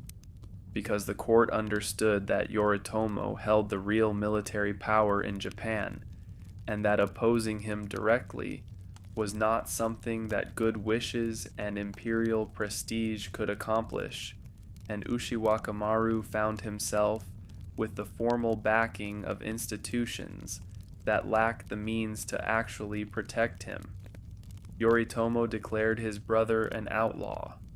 The declaration transformed Ushiwakamaru from a celebrated commander into a fugitive, from the hero of Ichinotani and Dan-no-ura into a man whose head was being sought, whose supporters were being pressured to abandon him, whose every movement was being watched and reported and used as the basis for the next tightening of the net.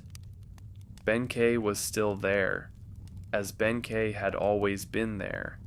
the enormous monk whose commitment to his lord had survived every test that circumstance had devised, and who gave no indication that the change in Ushiwakamaru's fortunes had changed anything about the fundamental terms of his service. The other retainers who remained were fewer than they had been, but those who remained had made their choice with full knowledge of what it meant, had decided that loyalty was loyalty, and that the time to demonstrate this was precisely when it was costly, and the small company that gathered around Ushiwakamaru in those dangerous days was a company defined by that choice, by the willingness to share a fugitive's life with a lord who could offer them nothing except his presence and his cause. Shizuka Gozen was with them for a time, and her presence in those difficult weeks is one of the things that the accounts of that period preserve with particular vividness. The image of the celebrated dancer moving through the winter mountains, with a company of fugitive warriors, sharing the cold and the uncertainty, and the awareness that the situation was becoming more dangerous with every day that passed. They moved through the provinces north of Kyoto, seeking a path that would take them toward Oshu in the north, toward the domain of Fujiwara no Hidehira, who had been a supporter of Ushiwakamaru and might still be, toward the one remaining place where there might be safety and room to think about what came next. They moved through the provinces north of Kyoto, seeking a path that would take them toward Oshu in the north, toward the domain of Fujiwara no Hidehira, who had been a supporter of Ushiwakamaru and might still be, toward the one remaining place where there might be safety and room to think about what came next. The provinces they moved through were not uniformly hostile, but they were not uniformly safe either, because the outlawry that Yoritomo had declared was not simply a formal designation, but a practical reality, meaning that those who sheltered Ushiwakamaru were themselves taking on risk, were associating themselves with someone whose continued existence was an inconvenience to the most powerful man in Japan, and not everyone was willing to accept that risk for the sake of a fugitive whose cause seemed lost. Some sheltered them anyway, out of loyalty to the name Minamoto, or out of admiration for what Ushiwakamaru had accomplished, or out of a simple human decency that refused to turn away people in need, regardless of the political calculations involved. And it is in these acts of shelter, these anonymous kindnesses extended by people whose names the historical record does not preserve, that something of the character of the time can be seen, the willingness of ordinary people to do something costly because it was right. Ushiwakamaru accepted this shelter with a gratitude that the accounts suggest was genuine, that he understood what he was asking of people and did not take it lightly, and the small company moved northward through the winter landscape, through the cold and the silence, through a Japan that was being transformed around them by the forces that Yoritomo was setting in motion, forces that would eventually reach even to the distant north where they were heading. Benkei watched the roads behind them with the patience of someone who had been watching roads his entire life, who understood that the threat was not always visible until it was very close. and the enormous monk whose presence had been an asset in every situation they had encountered was still an asset here, his alertness and his readiness giving the small company a margin of safety that their numbers alone could not have provided. The north was still far, the road was still long, and the story was still unfinished. Part 5. The mountains of Yoshino in winter are a place of severe and particular beauty, the kind of beauty that does not offer comfort but demands something of those who move through it, a landscape of deep snow and dark cedar, and silence so complete that the sound of a single branch releasing its burden of snow becomes an event, and it was through this landscape that Ushiwakamaru and his diminished company moved in the weeks after the outlawry, seeking a passage northward through terrain that the season made difficult and the political situation made dangerous. Shizuka Gozen moved with them, and the accounts of those weeks describe her without the artificiality that often creeps into the portrayal of women in the records of that era. Describe her instead as a person of genuine courage, someone who endured the cold and the uncertainty and the awareness of danger without complaint and without the dramatic gestures that lesser courage sometimes produces, simply continuing, simply being present, simply being loyal. It was in Yoshino that the decision was made, or perhaps the decision was forced by circumstances, that Shizuka Gozen would not continue with the company northward, that the journey ahead was too dangerous for her to share, that the best chance of her safety lay in separation rather than in continued presence. The parting between Ushiwakamaru and Shizuka Gozen is one of the moments that the tradition has preserved with particular care, because it had a quality that went beyond the merely personal, a quality of the irreversible, of two people who understood as they separated that they were unlikely to see each other again, and who carried that understanding in their bearing, as they said what needed to be said. Shizuka Gozen was captured shortly after the separation,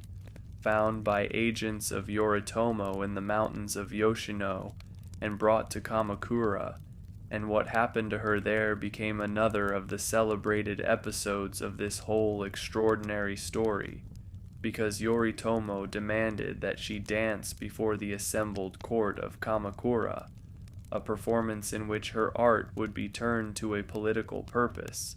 would serve as evidence of Yoritomo's power and magnanimity. Shizuka Gozen danced, but she did not dance what Yoritomo expected. She danced a song for Ushiwakamaru, a song of love and longing and the grief of separation, a song that named him and mourned him and expressed everything that she felt for him, and nothing of what Yoritomo had hoped the occasion would express, and she performed it before the assembled power of Kamakura with a composure and a dignity that left the audience uncertain how to respond, because what they were witnessing was not submission, but its opposite. Yoritomo was angry, and those around him expected punishment, but Masako, his wife, the daughter of the Hojo lord who had kept him in captivity all those years, and who had become his partner in everything he built, spoke on Shizuka Gozen's behalf, said that to punish a woman for her loyalty to the man she loved was not the action of someone who wished to be remembered well, and Yoritomo was persuaded, or chose to be persuaded, and Shizuka Gozen was eventually released. She disappeared from the historical record after that, the dancer whose courage in the court of Kamakura had briefly illuminated everything that was being lost, and what became of her is not known, is one of those silences in the record that suggests more than the words around it can convey. Ushiwakamaru, meanwhile, was moving north, through the winter landscape of the provinces between Kyoto and Oshu, with Benkei and the small company of retainers who had not yet made the calculation that loyalty to a fugitive outlaw was a luxury they could no longer afford. The journey north required passing through Ataka, a barrier on the road through Kaga that was being watched by forces loyal to Yoritomo, a checkpoint that had been specifically alerted to watch for a company matching the description of Ushiwakamaru and his men. Ushiwakamaru could not pass the barrier as himself, that much was clear, and the disguise that was chosen was the disguise of a party of wandering monks collecting subscriptions for the rebuilding of Todaiji in Nara, a cover that was plausible and that offered a reason for a group of men with the bearing of warriors to be moving through the countryside in an organized group. Benkei carried a subscription list, a document whose length and whose apparent authenticity gave the performance an element of bureaucratic detail that made it more convincing, and he conducted the negotiations at the barrier with a presence and a fluency that suggested he had been performing for difficult audiences his entire life, which in a sense he had. The commander of the barrier was Togashi Masakiyo, a man who had his suspicions and who examined the party carefully and who found something about one of the monks that struck him as not quite right, something about the bearing and the face that did not match the role being performed. He was looking at Ushiwakamaru. Benkei saw where Togashi's attention had settled and did something that required a kind of courage and a kind of intelligence that is different from the courage of the battlefield, something that could not have been planned in advance, but that emerged from the understanding of the moment and the complete commitment to his lord's survival. He turned on Ushiwakamaru and berated him. In front of Togashi and all his men, in front of everyone at the barrier, Benkei shouted at the slight figure who was supposed to be a humble monk and accused him of causing trouble and bringing suspicion on the party through his inadequate performance of the role he had been given, and the berating was detailed and fierce and completely convincing, because a lord does not get shouted at by his retainer, and therefore the man being shouted at could not possibly be a lord. Togashi watched this scene and recalculated. The man who was being publicly humiliated by the enormous monk was clearly not Minamoto no Yoshitsune, who was, if nothing else, a man of considerable pride and considerable authority, and so Togashi let the party through, and the barrier at Ataka was passed, and the road north opened before them. It is said that when the party had moved a sufficient distance from the barrier and the danger had passed, Benkei wept, because what he had done required him to strike the one thing that his nature made almost impossible to strike, which was the dignity of his lord, the dignity of the man to whom he had pledged everything on a bridge in the middle of the night years before, and the necessity of doing so and the doing of it had cost him something that could not be recovered. Ushiwakamaru told him that what he had done was exactly right, was the only thing that could have been done, and that he was not diminished by it but honored. And whether these words gave Benkei any comfort is something the record does not say. The company moved on northward through the winter, toward Oshu, toward the domain of Fujiwara no Hidehira. toward the last place in Japan where they might find safety, and the story that had begun so many years before on the mountain of Kurama was moving now toward its ending, an ending that everyone involved could feel approaching without being able to do anything to prevent it.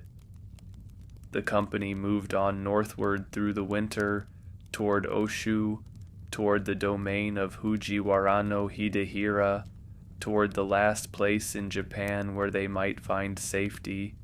and the story that had begun so many years before on the mountain of Kurama was moving now toward its ending,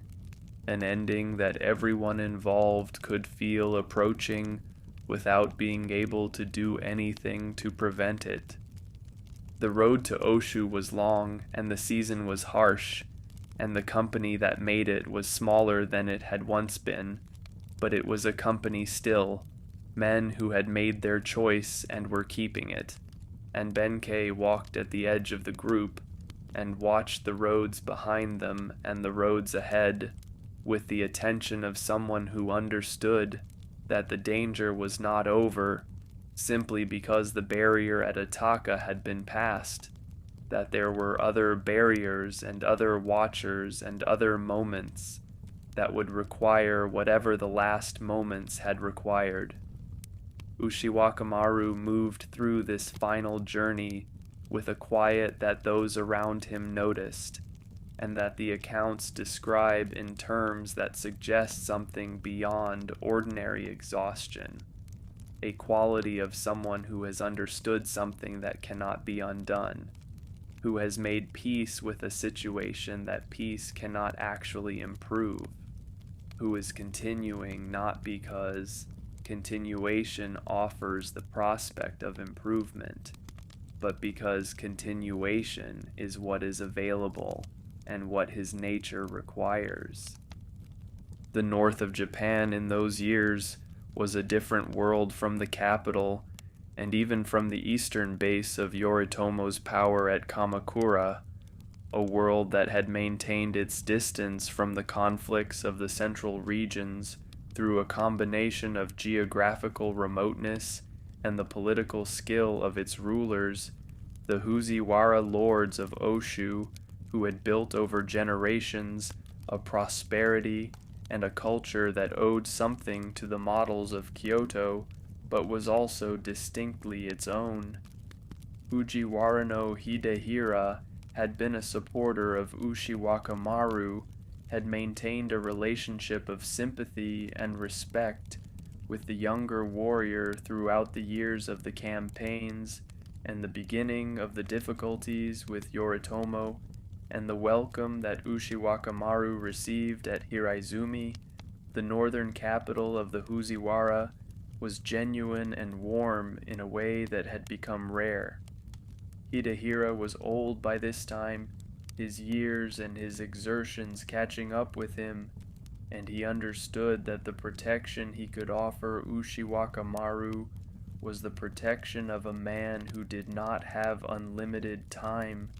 who could not guarantee that the arrangements he made would be honored by those who came after him. He made Ushiwakamaru comfortable in Hiraizumi, and he made arrangements for his continued safety, and he spoke to his sons about the obligation of hospitality and the importance of keeping faith with a guest, and then he died, and the arrangements he had made were only as good as the character of those who survived him. Fujiwara no Yasuhira, who succeeded his father, was a man in a position that his father's choices had made very difficult, because Yoritomo was aware that Ushiwakamaru was in Hiraizumi,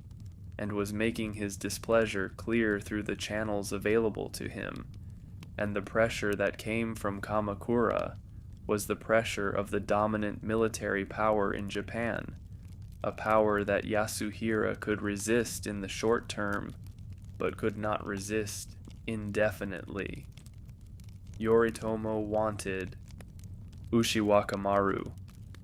Yasuhira had to choose between the obligation his father had placed on him and the reality of the power arrayed against him, and the choice he made was the choice that those in impossible positions often make,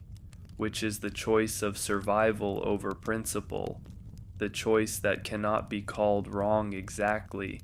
but that has a cost that those who make it carry afterward. He chose to betray Ushiwakamaru. The forces that came for Ushiwakamaru at Koromo no Tate,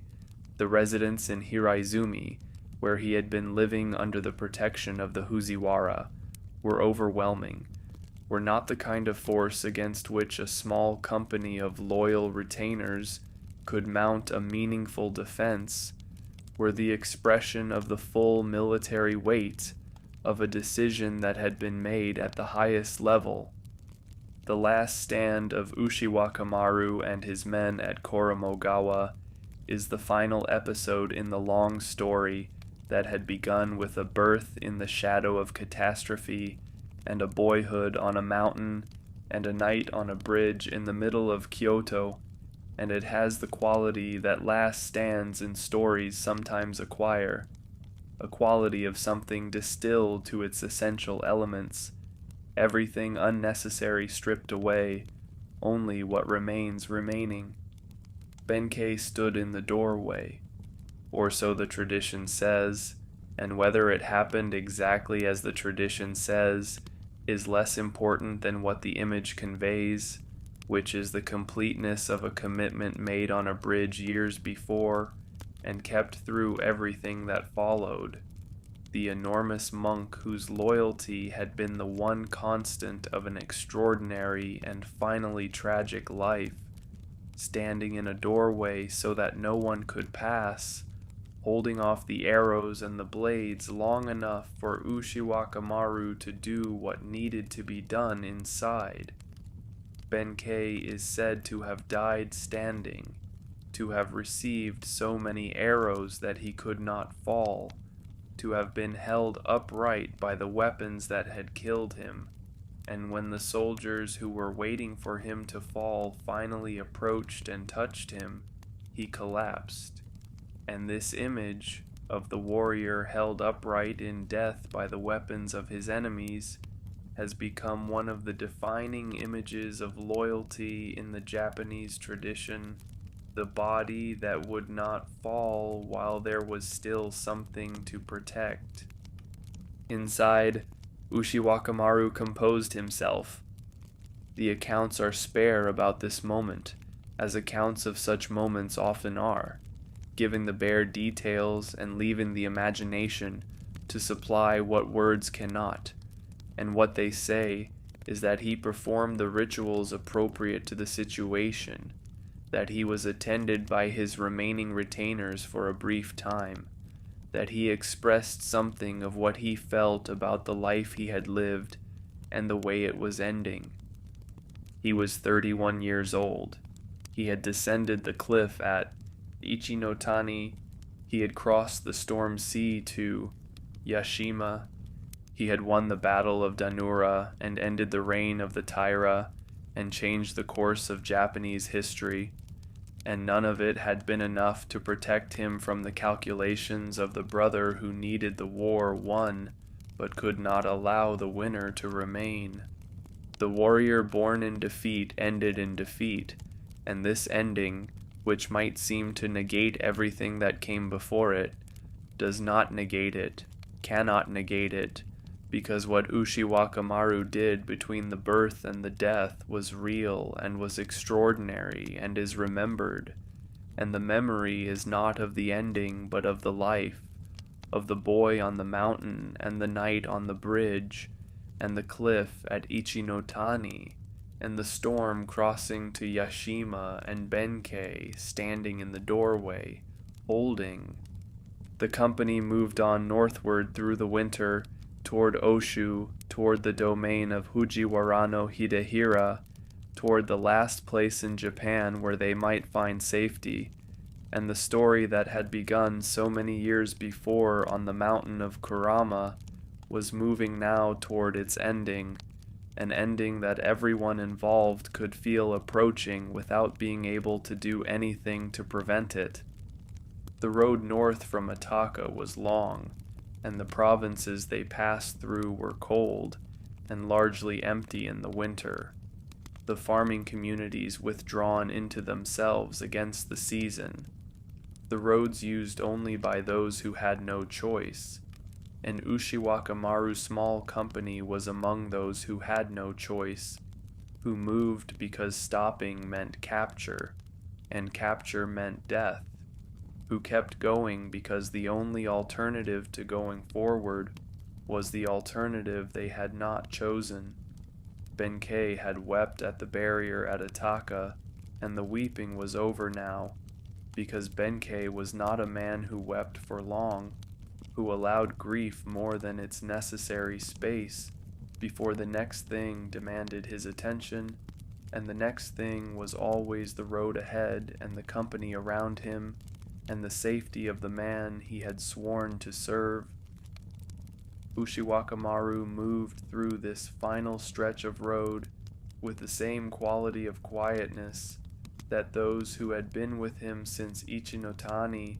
had come to recognize as something particular to him, a stillness that was not passivity, but the opposite of passivity, the stillness of someone who is fully present to what is happening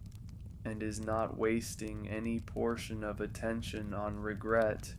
or on the imagination of outcomes that have not yet occurred.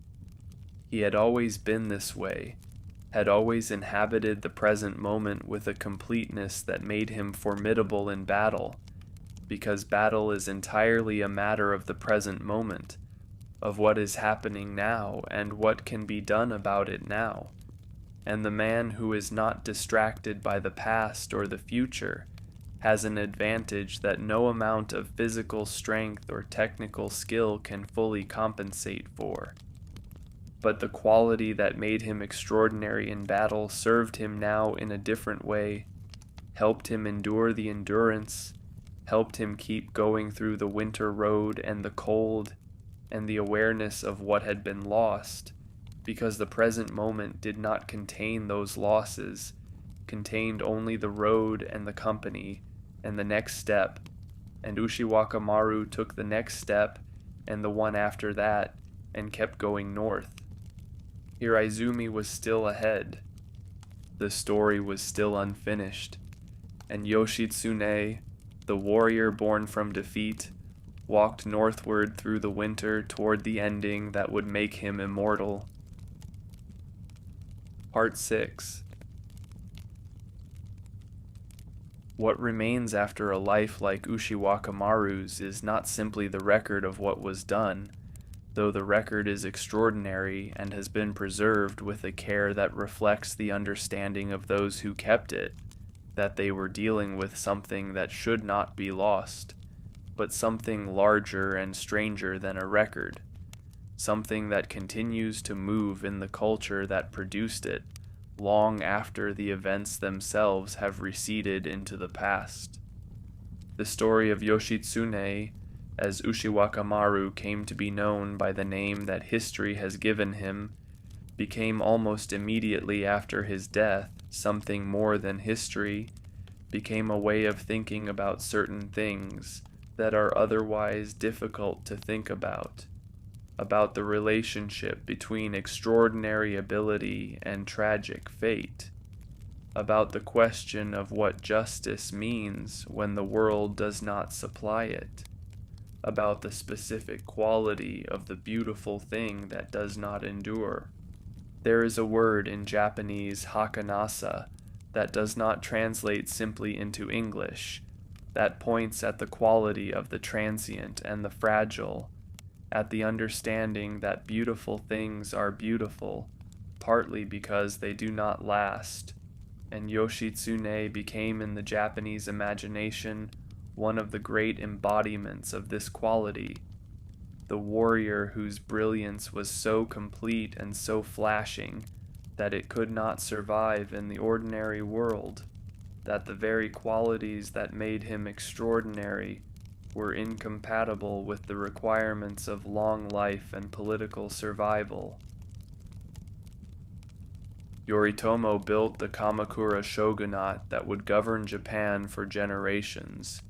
built the system of warrior governance that defined Japanese political life for centuries, accomplished the institutional project that was the great work of his life, and he is remembered as the founder of something durable and significant, as the man who created the framework within which Japanese military culture would operate for the next several hundred years. Ushiwakamaru built nothing that outlasted him, left no institutions, established no systems, created no structures that continued after his death at Koromogawa, and yet he is the one who is remembered, the one whose story is told and retold, the one who appears in the art and the theater and the literature of every century since his own, the one whose name is known to every Japanese child and to many people who know very little else about Japanese history. This disproportion between what was built and what was remembered is itself significant, is itself part of what the story of Yoshitsune means, because what is remembered is not always what was accomplished, but sometimes what was felt, what touched something in the people who came after, in a way that institutional achievement cannot touch. The theater of No took Yoshitsune and made him one of its central figures, staging his story and the stories of those around him with the formal intensity of an art that understands that certain human experiences are too large for ordinary representation and require instead the concentrated distillation of poetry and movement and music to convey what they actually contain. Benkei became in these stagings a figure of almost superhuman loyalty, the retainer who exhausted every resource of his enormous body and his extraordinary nature in the service of his lord,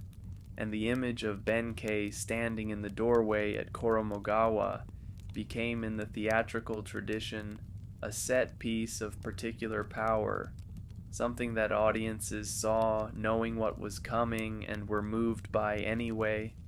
as audiences are moved by knowing endings when the journey to those endings is fully realized. Shizuka Gozen became in the theatrical tradition the embodiment of a particular kind of love, the love that does not calculate and does not protect itself, and that expresses itself most fully at the moment when expression is most costly, and the scene of her dancing for Yoritomo's court at Kamakura has been staged thousands of times in the centuries since it happened, each staging a meditation on what it means to be loyal to something when loyalty has no practical value. There is a legend, not accepted as history but persistent in the imagination, that Yoshitsune did not die at Koromogawa, that the man who fell there was a substitute, that Yoshitsune himself escaped northward through Ezo, the northern island, and crossed the sea to the continent, and eventually became Zingisukan, the great conqueror whose campaigns remade the map of the known world. The legend is not true, or at least there is no credible historical evidence that it is true, and historians have examined it and found it wanting on numerous grounds, but it persists because it satisfies something, because the idea that a life so extraordinary could simply end in a room in a remote northern province feels inadequate, feels like an insufficiency of fate, and the imagination that cannot accept that inadequacy reaches for alternatives, for the version of the story in which the cliff that seemed impassable was descended once again, in which the storm that seemed prohibitive was crossed once again, in which Yoshitsune found yet another impossible route through yet another impossible situation, and emerged on the other side of the world to begin again. Whether one accepts the legend or dismisses it, it points at something real, which is that the life of Yoshitsune had a quality that made simple endings seem implausible, that the accumulation of impossibilities accomplished suggests a nature that should not be bounded by ordinary outcomes, and the imagination that generated the legend was responding to something genuine about the story, something that makes it resist the closure that endings are supposed to provide. The beach at Dan-no-ura where the battle ended is still there, and the places where Yoshitsune is said to have stood or fought or rested have been marked and preserved throughout the centuries since his death, and people still go to them, still make the journey to stand in the places where he stood, and this pilgrimage, repeated across generations, is itself a form of the memory that will not let go, the recognition that something passed through these places that was worth remembering, worth honoring, worth returning to. In the spring, when the cherry blossoms open across Japan, they open briefly and fall quickly, and the Japanese tradition has long connected this brevity with something that is felt rather than stated, with the understanding that beauty and transience are connected in ways that neither can be fully understood without the other, and Yoshitsune, the warrior who blazed through the years of the Genpei War with a brilliance that could not be sustained, and an independence that could not be contained,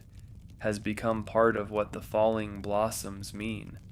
part of the meditation that the season offers on what it is to be extraordinary in a world that does not always know what to do with the extraordinary.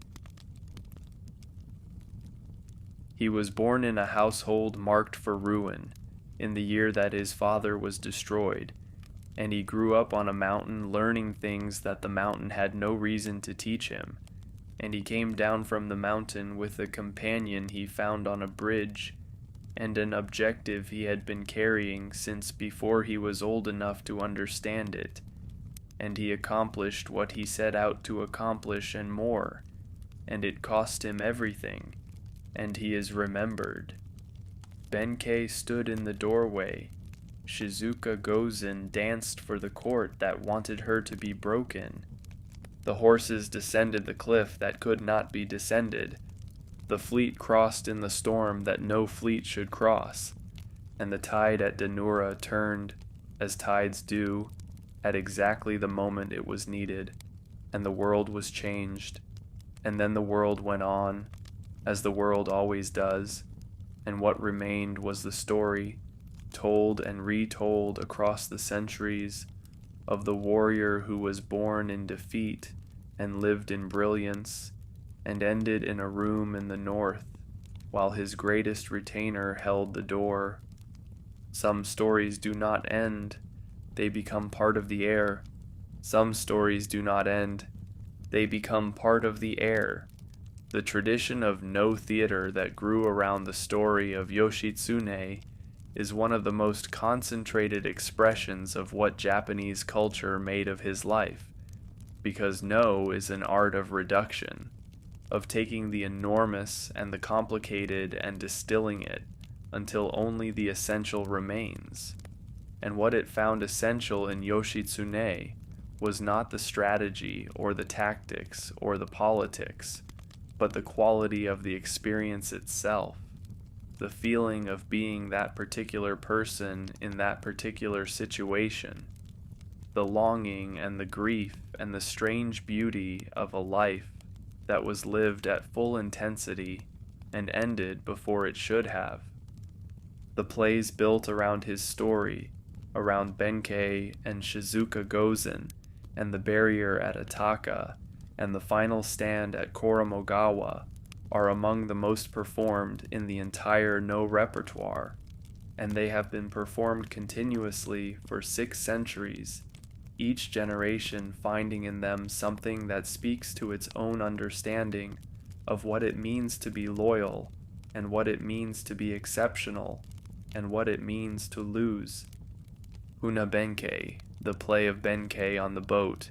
stages the crossing of the inland sea with the ghosts of the Taira rising from the water to attack the ship that carries Yoshitsune,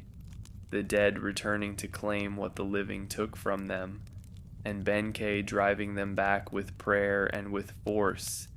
and the image concentrates into a single theatrical moment everything that the long war between the Minamoto and the Taira meant, the living and the dead entangled in a struggle that does not end with the battle. Yoshitsune himself appears in no most often as a ghost,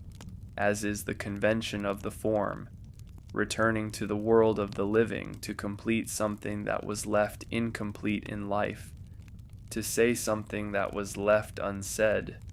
to be seen in a fullness that the circumstances of his actual life did not permit. And there is something deeply appropriate about this, about the idea that the man who was denied so much in life is given, in the art that came after him,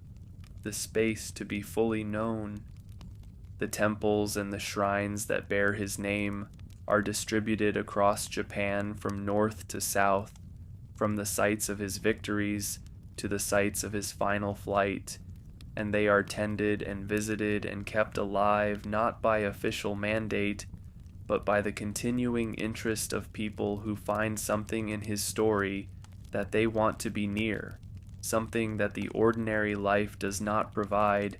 and that the story, in its retelling, does. In Hirezumi, the northern city where he spent his last years under the protection of the Fujiwara, the monuments of that extraordinary moment in the North's history have been preserved with care. The temples and the gardens that Fujiwara no Hidehira built at the height of his power, and among them are the traces of the warrior who came from the south seeking refuge and found instead his ending, and the city honors him still, maintains the connection, keeps the memory current. The question that the story of Yoshitsune poses, and that it does not answer, is the question of what his life means in relation to the way it ended, whether the ending negates what came before, or whether what came before is independent of the ending, and must be understood on its own terms. The Japanese tradition has generally taken the view that the ending is part of the meaning, that hakanasa, the quality of transience, is not simply a regrettable limitation of excellent things, but is intrinsic to their excellence, that the cherry blossom is not beautiful despite its brevity, but partly because of it, that the warrior who blazed and fell left something in the world, that the warrior who consolidated and endured does not leave. This is not a comfortable philosophy, and it is not one that can be applied without grief, because it requires accepting loss as constitutive of value, requires finding in the very thing that is mourned the source of what is being honored, and that is a difficult thing to do when the loss is real and the person is gone, and what remains is only the story and the places where he stood and the tradition that his life generated. But the tradition continues, and the story is still told, and the barrier at Ataka is still remembered, and benkei still stands in the doorway, in the imagination of every person who has heard what happened there, and Yoshitsune is still, after 800 years, the warrior born from defeat, who found in defeat a kind of completion that victory could not have provided. Some stories do not end because the questions they pose do not end, because what they were about is still being worked out in the world that came after them, because the life that ended in a room in the north was not a conclusion, but a beginning of something that cannot be concluded. the blossoms fall. The tide turns, the warrior holds the door, and the story goes on.